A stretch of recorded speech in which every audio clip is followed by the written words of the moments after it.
A very good afternoon to you, Momeena. If you can hear me, thank you for your time with us here on the SABC. Good afternoon, and thank you for having us on. All right, so just for the interest of time, following the briefing that just occurred and some of the sentiments that had been echoed by the minister, help us understand what cholera is, how it also, is linked to diarrhea at large. So, if you look at what cholera is, in very simplified terms, a diarrheal infection caused by waterborne bacteria, if you want to go really technical, the Vibrio cholera. And it is spread through feces-contaminated food and water. People can become infected directly through drinking that contaminated water or indirectly through eating contaminated food or unhygienic sanitary conditions. When we're looking at the symptoms, what's promoting the outbreak in South Africa, some of the risks associated and the interventions that have been put in place, are you satisfied following the briefing? So, if you look at some of the major symptoms, right, and if we look back, it is severe acute diarrhea, which is the passage of at least 3 or more loose or watery stools.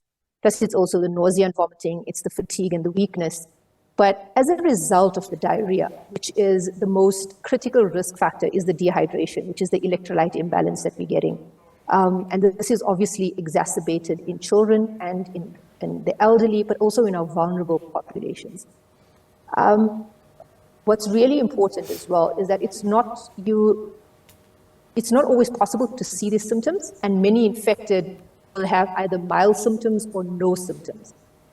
What's really dangerous is that they are actually still infectious, and the bacterium can still be spread, even though they're showing no symptoms. So currently, in terms of the promotion of the outbreak, it's obviously that there's a lack of access to clean, potable drinking water. Also the education behind it, but also the lack of access to oral rehydration solution. Proper surveillance and to detect, to diagnose, and to monitor, either to collect, to compile, and to analyze the data is critical for this effective system and to ensure there's effective control measures in place.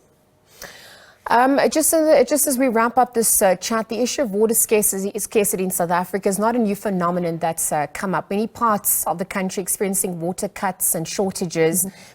In your opinion, how do people rise above that, ensure that the water that they are consuming is safe, is clean, it's followed all the safety measures and protocols, just as we conclude this chat? So I think we're all on the same page that the long-term solution overall is to have access to safe potable water. And obviously adequate sanitation as well. But when we look at how can we prevent it, it's good hygiene is critical. We have to have healthy hygiene habits. We've got to wash our hands often with soap, with water, before we're eating, before we go to the toilet, after we go to the toilet, as well in food preparations. We've got to make sure that we're washing down our surfaces thoroughly, we are disinfectant, we are cleaning our toilets as well. But also, as you spoke about, it's about we can boil water, we can disinfect water using chlorinated tablets. And these are some of the solutions we can. But also try and keep away from drinking the contaminated water or drinking water from unsafe sources. And these are just some of the critical elements that we can reduce the prevalence, but also reduce the infection rates of cholera and any other waterborne diseases as well. Obviously now we have to also look at the politics behind all of that and the institutional instability that's perhaps contributing to this. Who takes accountability at large? Thank you for that chat, and thank you for your time with us here on the SABC. Momeena Omarjee, Consumer Healthcare Country Head for Scientific Affairs at Sanofi South Africa, weighing in on the back of the media briefing held by Deputy Ministers in both Health and Water, updating us cholera-related deaths as it stands, now sitting at 15.